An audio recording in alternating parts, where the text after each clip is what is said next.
Hello everyone, good morning sa inyong lahat and welcome muli sa ating YouTube channel, Bagong Pilipinas, Old Queen TV. Mga idol, kung kayo ay baguhan pa lang po sa aking YouTube channel, kayo po ay aking anyayahan, manood po, mag-subscribe at palike na rin po at pindutin natin ang bell button para lagi tayong updated sa ating mga gagawing video mga idol. Mga idol, ang topic natin ngayon ay pag-uusapan natin yung isang error po na 2019 na 1 piso new generation mga idol. So yan po ang ating tatalakayin kung magkaano po ang price ng ganitong uri ng mga barya mga idol. So tandaan nyo mga idol, ang piso na 2019 ay marami pong error katulad po sa mga iba't ibang mga nakikita ko mga idol sa mga social media, no. Mayroon pong error at mayroon pong double midmark at mayroon pong nawawala ang letter I sa piso, no. So yan po ang ating topic ngayon mga idol, pero bago ang lahat, ako ay nagpapasalamat sa lahat ng nanonood sa aking YouTube channel. Thank you so much. At sa lahat po ng mga Queens Collector, shout out sa inyong lahat. Mga idol, baka mayroon kang ganitong uri ng barya. Ito po ay nabibili ngayon sa mataas na halaga, no? Itong klaseng uri ng barya mga idol, dahil po ito, kung makikita mga idol, Republika ng Pilipinas po dyan, makikita ninyo ang date po niya ay 2019 at ang nakalagay po na larawan dyan po mga idol ay kay Dr. Jose Rizal. So kumpleto po sa mga idol, merong midmark. Kailang mga idol, ang bariyang ito ay error po. So hindi po ito mga idol sadya na gawa ng isang tao ang bariyang itong mga idol, dahil po talagang galing po ito sa machine ang bariyang ito. So yan po ang ating tatalakayin kung magkano po ang halaga sa bariyang ito. So tandaan nyo mga idol, kung ikaw yung uri na makapanood sa video na to, kung magugustuhan mo, ulitin ko po, huwag kalimutan i-like natin at suportahan natin ang ating sariling barya. So ipakita ko lang sa inyo mga idol ang baryang ito, na ito po ay hindi sadya na gawa ng tao, kundi po ang baryang ito ay talagang error mga idol. So tingnan nyo mga idol, oh, yan po ay hindi gawa ng isang tao, kundi po error po talaga ang baryang ito, no. Yan po. So baka mayroon kayong ganitong uri ng barya mga idol. So ito po, PM ninyo ako at bibili po ako dito mga idol. So ang price ko nito, so nasa 500 to 1,000 po, depende sa uri ng barya. Basta po ganitong klasing piso mga idol. So bibilhin ko po yan, kailangan ko ng 5 piraso na ganito. So 500 to 1,000 po ang aking bili. Pero sa mga iba't ibang mga nagpapalabas mga idol sa social media nito, so mataas mga idol ang kanilang price, no. Pero ang akin mga idol, ang baryang ito ay bilang isang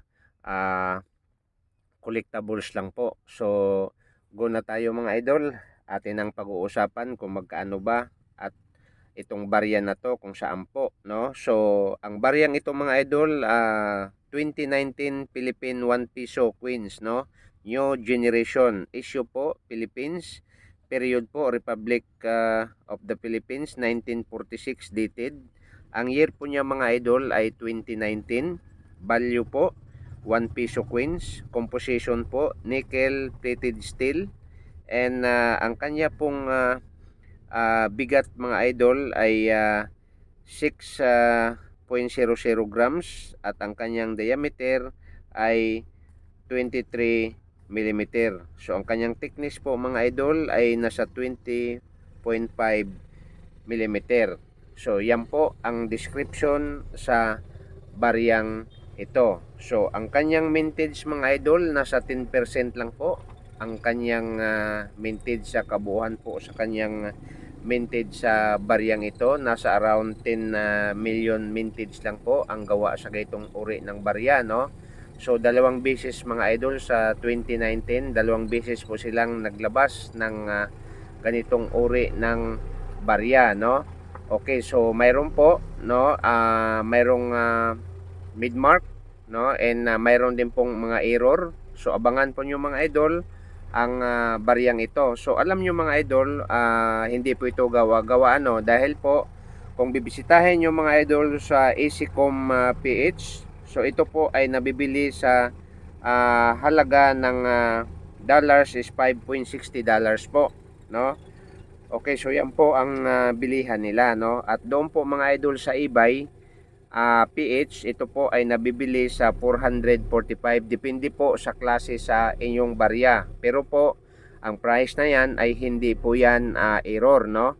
At mga idol, pag-uusapan natin doon naman sa error sa baryang ito, no? Doon po sa Carousel PH, medyo may pagkataas mga idol ang kanyang 1 piso 2019 ang high mid mark, no? Ang mid mark po niya mga idol ay nandito po sa taas.